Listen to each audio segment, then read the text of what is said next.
If my night driver had not missed my exit, I would have unlocked my front door and walked straight into something I was never meant to survive. I am Lydia Moore. I am 61 years old, and this is my true story from Los Angeles.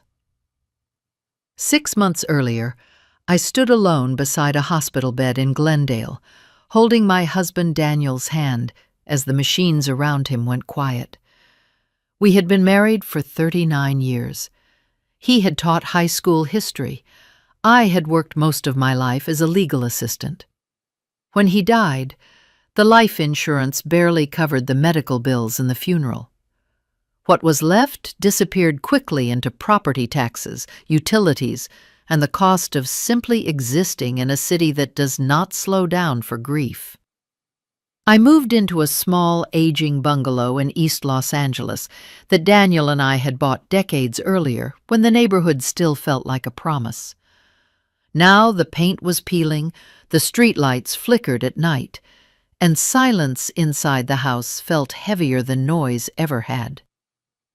Our son lived in Arizona. He called when he could, but we were no longer close. Grief has a way of stretching distances that already exist. At 61, retirement was not an option. I took a night position at a private legal records archive downtown. It was not a law firm. It was a quiet operation that stored civil case files, sealed depositions, and evidentiary documents for ongoing litigation. My job was to log files, verify chain of custody, and flag inconsistencies. The work required focus and discretion. It paid just enough to keep me afloat. My shift ended at 11:45 p.m. For years, I relied on the bus. Then routes were cut. The last bus now left before my shift ended. Walking through downtown Los Angeles alone at midnight was not something my body or my nerves could manage anymore. My son insisted I download a rideshare app. I resisted until I had no choice. That is how I met Aaron. The first time his dark sedan pulled up outside the archive building, I hesitated. It was late. The street was empty. He looked to be in his early 50s, with tired eyes and careful movements. But his rating was perfect. 5 stars, hundreds of rides. I got in the back seat and gave him my address. "Long night?" he asked quietly. "Every night," I said. He nodded, like that told him everything. Over the next few weeks, Aaron was always the one who accepted my ride. Same nights, same time, same calm presence. He never asked personal questions. He never pushed conversation. But he noticed things. When I seemed shaken, when I was quiet, when I was cold. In October, I started bringing him tea, chamomile, poured into a travel cup from my own kitchen. The night shift left my hands trembling sometimes, and the warmth steadied me. One night, I handed him a second cup. "You do not have to do that," he said. "I know," I replied, "but nights are long." He accepted it with a nod that felt heavier than gratitude. By November, those 12-minute rides were the only time I spoke to another human being face to face. Aaron remembered my routine.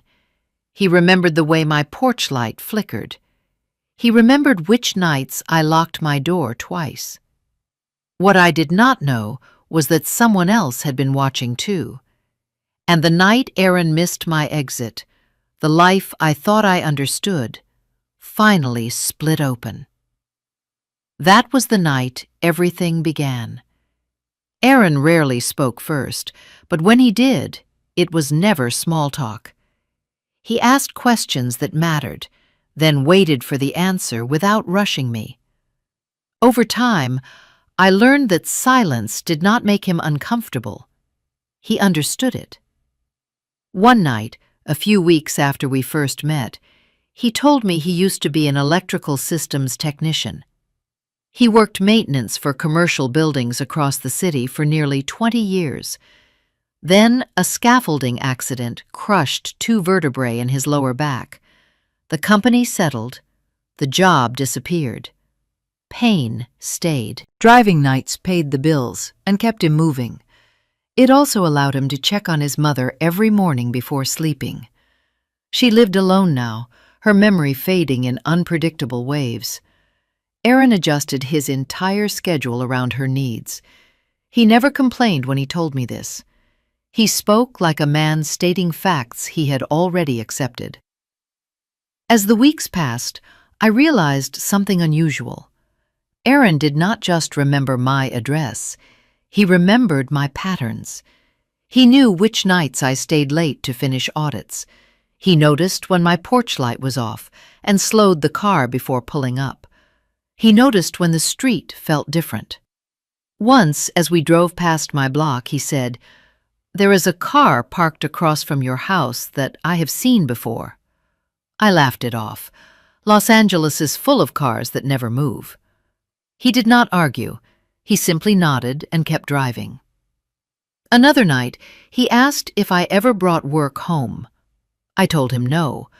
Files never left the archive. Everything was logged. Everything was tracked. He seemed relieved. By December, bringing him tea had become a habit. Sometimes I brought ginger, sometimes peppermint. I did not think of it as kindness. It was routine. It was something normal in a life that no longer felt normal. One night, rain fell hard against the windshield, blurring the city into streaks of light. I mentioned how quiet my house felt now, how even the walls seemed to remember my husband's footsteps. Aaron kept his eyes on the road. "My son used to say, 'The house sounded different when my father died,'" he said, "like it knew." That surprised me. "You have children?" I asked.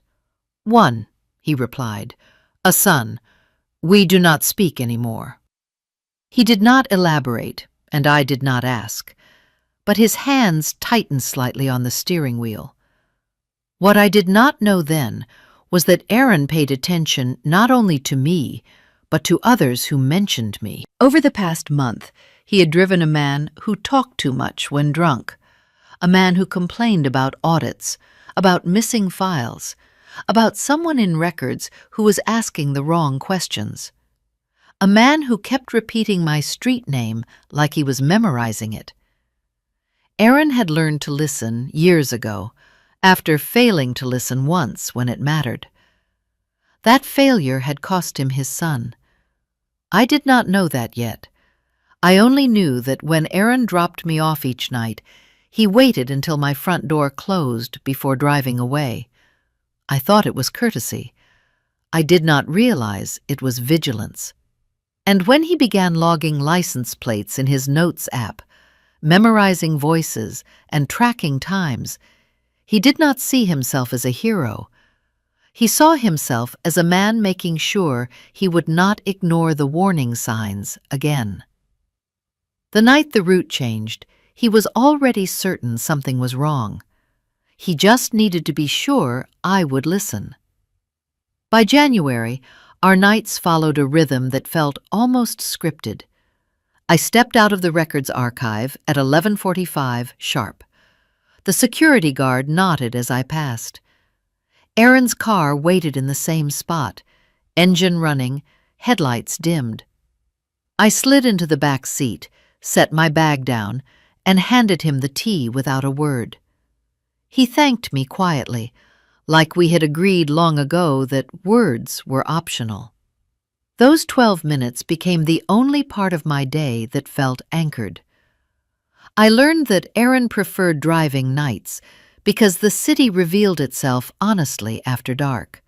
No performances, no crowds, just people trying to get home, trying to survive, trying to forget. He told me he could tell when someone was lying by how they breathed, not by what they said. Drunk passengers, especially, talked without realizing how much they revealed. I told him about the audit. It started innocently. A few files flagged as incomplete. A few scanned documents that did not match their physical originals. Nothing dramatic, just enough inconsistencies to make my supervisor nervous. I had been assigned to double-check archived civil cases involving elder settlements and disability claims, the kind of cases no one paid attention to once the paperwork was signed. I did not realize how carefully Aaron was listening. He asked which nights I worked late. I told him Tuesdays and Fridays were usually the worst. He nodded, storing the information somewhere behind his eyes.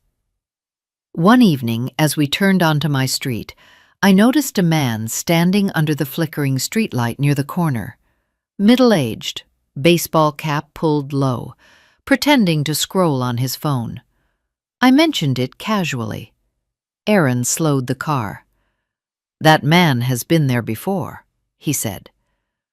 I felt a ripple of discomfort. "Are you sure?" "Yes, third time this week." I told myself it meant nothing.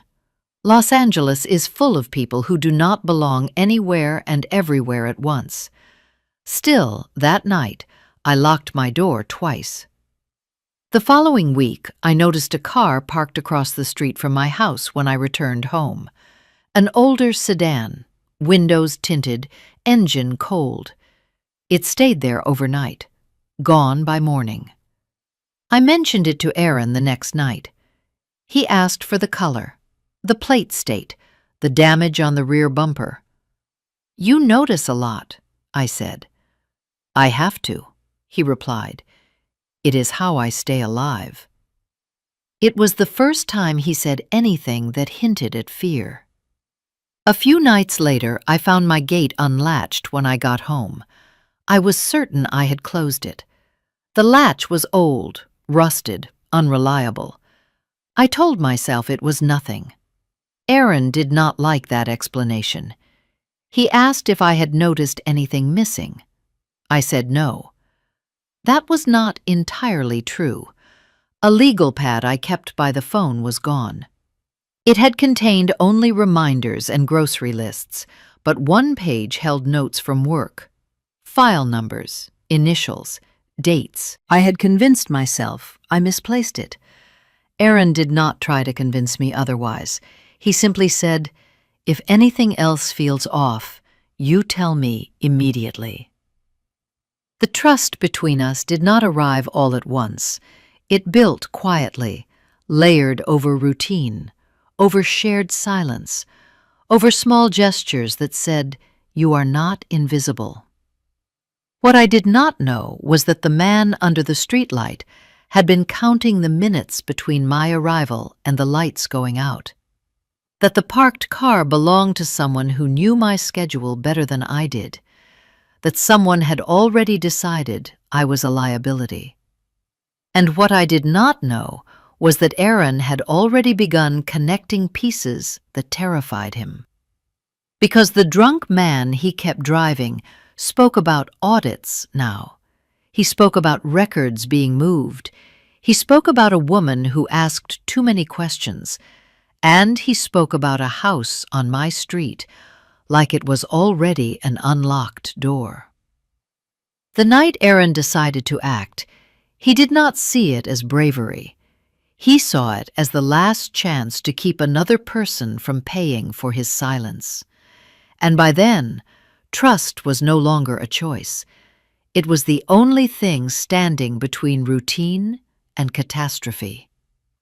The night Aaron missed my exit, the city felt wrong before I understood why. Rain had just started, a thin, oily drizzle that turned streetlights into smeared halos. I slid into the back seat and passed him the tea, expecting the familiar right turn 2 blocks later. Instead, he stayed straight, merging into traffic that flowed away from my neighborhood. "Aaron," I said gently, "you missed Cedar." He did not answer right away. His jaw was tight.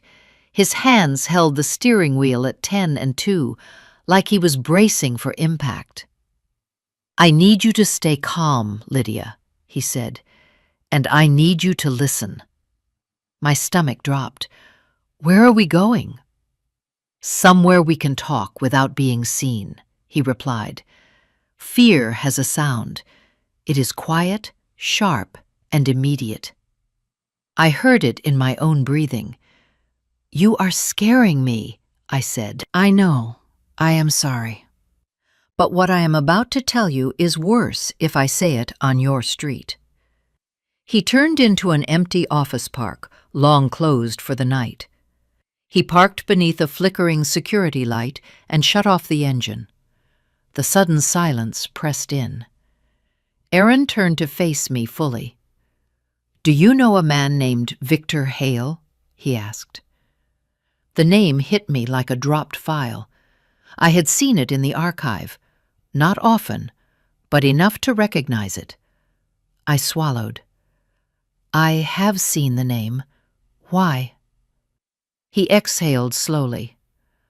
"I have driven him 8 times in the last 6 weeks, always late, always drunk, always talking on the phone like he thinks the car is invisible." My pulse thudded in my ears. What does that have to do with me? Aaron unlocked his phone and held it out. "Because last Friday night he said your full address out loud. And then he said, 'She is the one pulling files. She is careful, but she is not invisible.'" My mouth went dry. "There is more," Aaron continued. "He said you work nights. He said your house is empty on Tuesdays and Fridays. He said if you take anything home, it will be there." "Take what home?" I whispered. "Files, notes, evidence." The air felt thick, like it was pressing against my chest. "You cannot be serious," I said. "He does not even know me." "He knows your routine," Aaron said, "and he knows your street." He swiped to another screen. Dates, times, short notes. "Tonight, before I picked you up, I drove past your block," he said. My heart lurched. "Why?" "Because Victor mentioned you again yesterday. He said something about tonight being a good time." Aaron's voice dropped. "His car was parked across from your house when I drove by. Engine warm, lights off." I felt dizzy. "That does not mean anything," I said, even as my hands trembled. Aaron met my eyes. "I watched him get out. I watched him walk to your gate. I watched him try your front door." The world tilted. "He tried my door?" "Yes." I could barely hear my own voice. He did not get in. But he did not leave either. He stood there, looking inside, like he was confirming something. Tears burned behind my eyes. "Why are you telling me this?" I asked. "Because I am not dropping you off tonight," Aaron said firmly. "And because you are not going home." I shook my head. "I do not understand. I do not know what he thinks I have." Aaron leaned back, exhaustion etched into his face. "Neither do I. But I know what happens when people decide someone is a problem." He paused. "And I know what happens when no one warns them in time." The rain tapped against the windshield as if counting seconds. "We are going to the police," he said. "Now." For the first time since my husband died, I felt the full weight of fear settle into my bones. And for the first time, I realized how close danger had been standing to my front door. We did not go to the police right away. First, Aaron drove aimlessly through side streets, looping through neighborhoods that looked identical in the dark. He said nothing for several minutes, letting my breathing slow, letting the shock settle into something I could function inside of. When he finally spoke, his voice was low and controlled. "I need you to tell me exactly what you have been working on at the archive." I stared at the rain streaking down the window, at the red glow of brake lights ahead of us. I told him about the audit in more detail this time. Over the past 2 months, several civil settlement files had come up incomplete, original documents missing, digital scans altered in subtle ways, amounts adjusted by small percentages that most clients would never notice. Always cases involving vulnerable plaintiffs, elderly tenants, injured laborers, immigrants who barely spoke English. Nothing dramatic enough to trigger an immediate investigation, just enough to quietly redirect money. My supervisor thought it was a clerical error at first. Then she thought it was negligence. Then she asked me to start tracking patterns. Aaron nodded slowly. "Victor talked about settlements," he said. "He talked about payouts being delayed, rerouted. He said someone upstairs was getting nervous." "Upstairs?" "Management, attorneys, anyone who signs off without reading closely." My chest tightened. "I never took files home," I said. "Never. Everything stays locked, everything logged." "I believe you," Aaron said, "but Victor does not know that." He pulled into a grocery store parking lot that had been closed for years. The sign still flickered, even though the building was empty. He parked and turned off the engine. Then he showed me his phone. Notes filled the screen. Dates, pickup locations, fragments of conversation written exactly as he heard them. "She checks chains of custody, audit nights, Tuesday, Friday. House empty after midnight. If she has copies, they will be there." I felt sick. "You wrote all this down?" I said. "After the third ride, yes," Aaron replied. "When he started repeating your street name like he was practicing it." My hands shook as I scrolled. There was more. 2 nights ago, Victor asked another passenger if they knew how to disable alarm systems in older houses. Last night, he talked about garages and back doors and how people never reinforce them.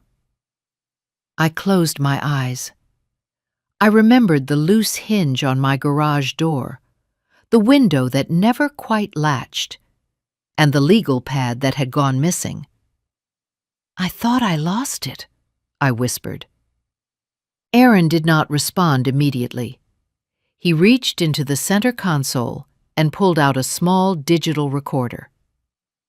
"I started recording his rides," he said, "audio only, for my own protection. Passengers consent through the app terms. Most never realize it."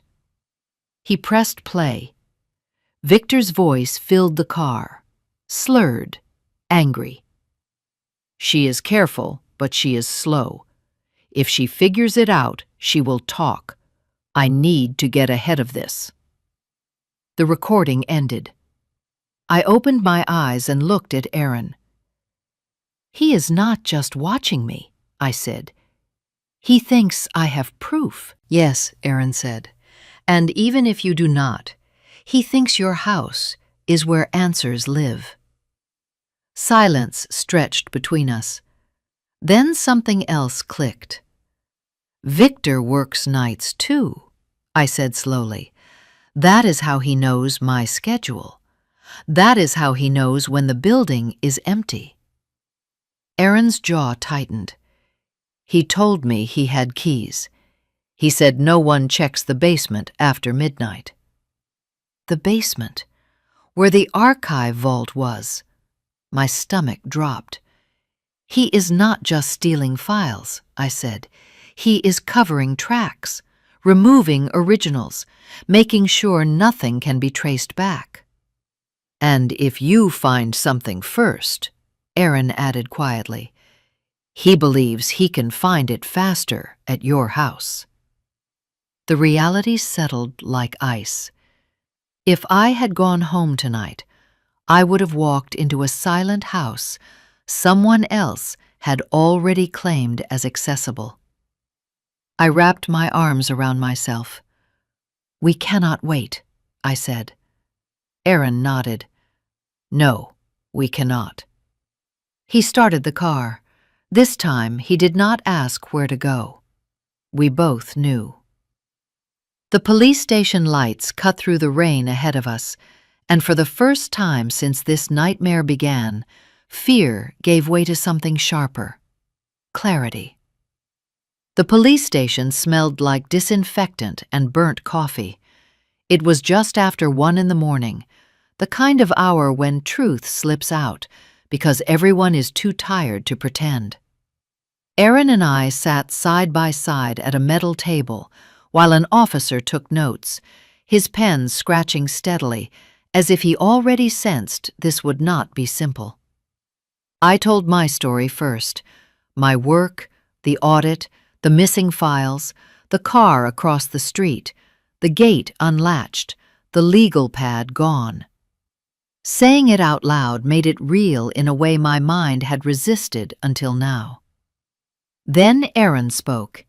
He handed over his phone, his notes, the dates and times, the audio recordings. The officer's expression changed when Victor's voice filled the room. Not shock, recognition. He stepped out and returned with a detective whose hair was mostly gray and whose eyes missed nothing. Victor Hale works contract security, the detective said slowly. Night coverage, rotating sites. My breath caught. Security where? I asked. The detective met my gaze. Your archive building, and 2 other facilities tied to civil litigation storage. The room seemed to tilt. He has keys, I whispered. Yes, the detective said. Limited access, enough to move around unnoticed. I felt something inside me break open. That is why the files vanished without alarms. That is why the logs looked clean. He was not breaking in. He belonged there. The detective leaned forward. There is something else. Victor Hale did not choose you randomly. He slid a photograph across the table, an old one, a group of men standing in front of a courthouse steps years ago. I recognized one face immediately. My husband. Daniel stood in the photo, younger, arm around another man. Victor Hale. I stared at it, my chest tight. They worked together years ago, the detective said. Your husband testified in a civil fraud case that cost Hale his contractor license. He was blacklisted after that. Career ruined. I felt sick. Daniel never told me that name, I said. He never talked about it. He probably thought it was over, the detective replied. Hale did not. The realization crashed down. This was not just about files or money. This was personal. He followed you because of where you work, the detective continued. But when he realized who you were married to, you became something else, a risk, and an opportunity. My hands shook. The detective stood. We are getting a warrant now, for his residence, his storage units, his vehicle. Officers moved fast after that. Radios crackled, doors opened and closed. Aaron stayed with me while everything accelerated beyond my ability to process. 2 hours later, the detective returned. They found hundreds of altered legal documents, he said. Originals removed, replacement pages fabricated, evidence of settlement diversions exceeding $500,000. My stomach dropped. And in his garage, he added, they found printed photos of your house, your gate, your back door, notes about your schedule, and a list labeled contingency. I could barely breathe. What was on it? I asked. Your name, the detective said, and a date, tonight. Silence swallowed the room. He was planning to confront you, the detective continued, to search your house, to intimidate you, if necessary, to silence you. The words felt unreal. We intercepted him on his way back, the detective said. He is in custody. I covered my face and sobbed, the sound raw and uncontrollable. Aaron did not speak. He simply placed his hand on the table near mine, close enough that I could feel the warmth. You are safe now, the detective said. I did not feel safe. I felt like I had just stepped away from the edge of something that would have erased me entirely. And I knew, with absolute certainty, that if Aaron had not missed my exit, there would be no story left to tell. The weeks that followed felt unreal, like living inside someone else's memory. I did not go back to my house right away. The police placed me in a small hotel under temporary protection while they finished their investigation. Officers escorted me when I needed clothes or documents. My quiet life had become evidence. Victor Hale's arrest did not make the fear disappear. It sharpened it. I replayed every night in my mind, every routine I had believed was harmless. I wondered how long he had been watching. I wondered how close I had come to opening my door to him without ever knowing why. The investigation widened quickly. The archive building was sealed for 2 days. Federal investigators joined the case. They uncovered a network of altered civil case files tied to multiple shell accounts. Money siphoned from settlements meant for people who could not afford lawyers or second chances. Hale had not acted alone at first, but he was the only one arrogant enough to keep going after others backed out. And he was the only one reckless enough to let alcohol loosen his mouth in the wrong car. Aaron gave his statement twice, once to local detectives, once to federal agents. His notes became a timeline. His recordings became a backbone. When the case went to trial, the courtroom was quiet in a way that felt heavy rather than respectful. I took the stand on the 3rd day. I told the jury about my job, about the audit, about the missing files, about the man under the streetlight, and the car that never moved. My voice shook when I described the night Aaron missed my exit and told me not to go home. Across the room, Victor Hale stared at the table. He never looked at me. Aaron testified the next morning. He spoke calmly, clearly. He described patterns, not feelings, times, dates, exact words. When the recordings were played, the room shifted. You could feel it. The moment when the jury understood this was not speculation. It was intent. The defense tried to paint Aaron as paranoid, as a driver exaggerating drunken rambling. Then the prosecutor asked one question. If you had ignored it, what would have happened? Aaron did not hesitate. Someone would have died. The verdict came faster than anyone expected. Guilty on all counts: financial fraud, evidence tampering, stalking, attempted unlawful entry with intent to intimidate. The sentence was severe, enough years that Victor Hale would grow old behind concrete walls. When it was over, I expected relief. What I felt instead was emptiness. Justice does not restore what fear steals. It only closes the door behind it. Slowly, life began to return to a shape I recognized. I went back to work. The archive reopened under new management, new safeguards, new oversight. The audit I had started quietly had ended something much larger than I ever imagined. Aaron kept driving nights, but now I sat in the front seat. We talked more, about everything, about nothing, about the son he lost not to death, but to distance and guilt, about how listening too late can destroy a family just as surely as violence. One evening, weeks after the trial, his phone rang while we sat in traffic. He did not answer right away. When he did, his voice cracked. It was his son. He had seen the news.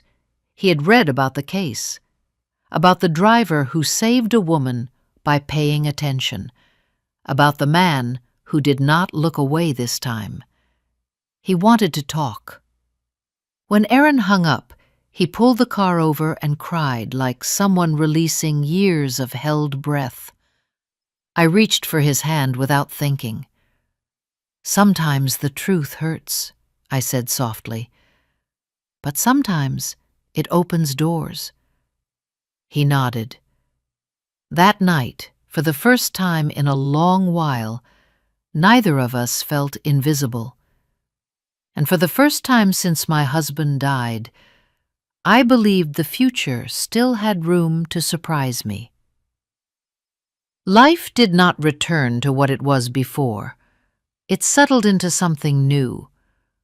When I finally went home for good, the house felt different. Not violated, but changed. The locks had been reinforced, motion lights installed, cameras quietly blinking near the eaves. Safety measures, the police said, precautions. But what truly made the house livable again was knowing that danger no longer lived unseen in the shadows of my routine. I kept my job at the archive, still working nights, still handling files most people never think about. But I no longer moved through my days believing that quiet meant safety.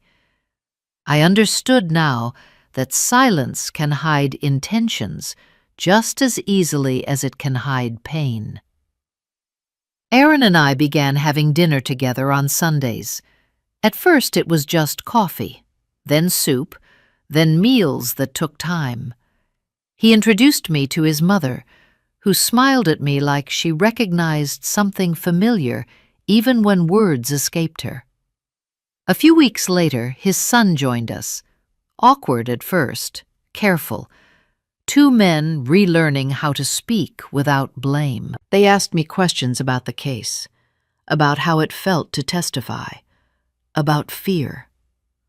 I answered honestly. Fear does not always scream, I told them.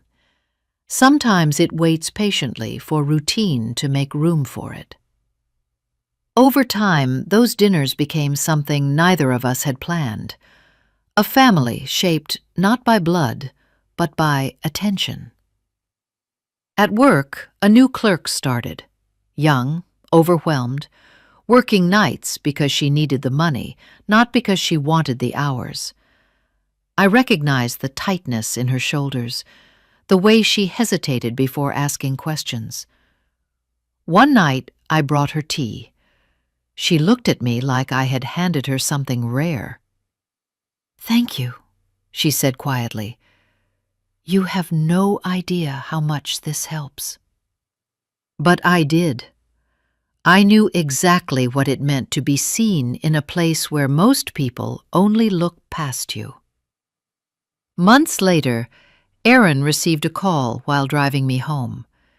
His son had decided to move back to Los Angeles, slowly, carefully, but intentionally. They were rebuilding something that had broken long before I ever met either of them.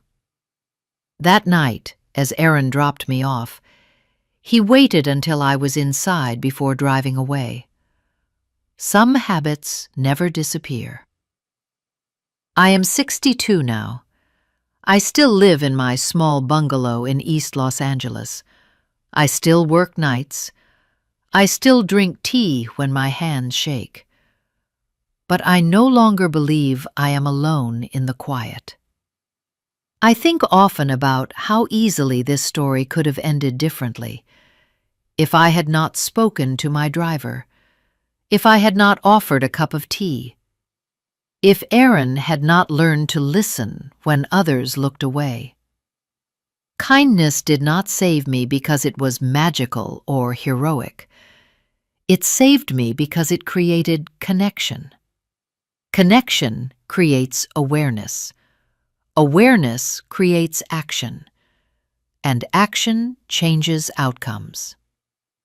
We live in a world where people are taught to mind their own business, to look down, to keep moving, where drivers are invisible and passengers are just fares, where silence is mistaken for safety.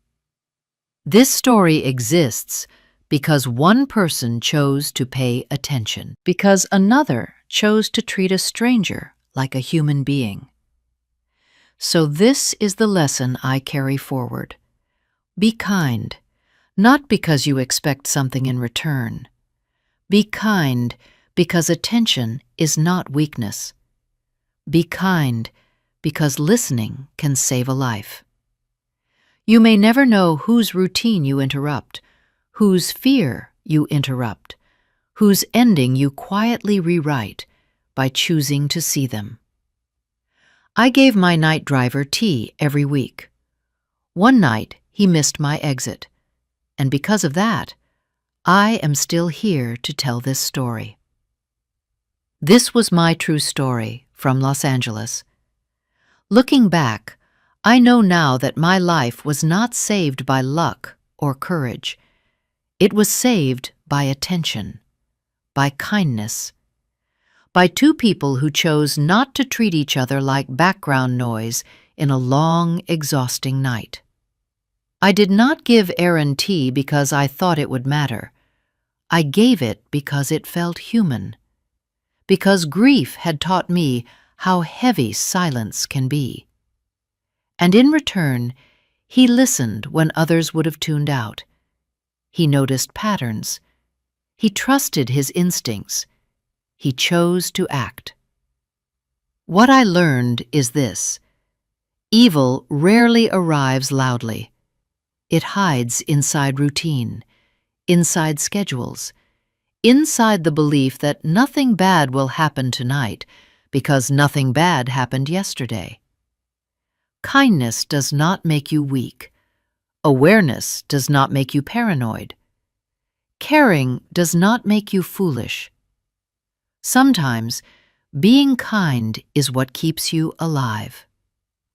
What lesson did you take from this story, and where are you watching from? Tell me your city in the comments.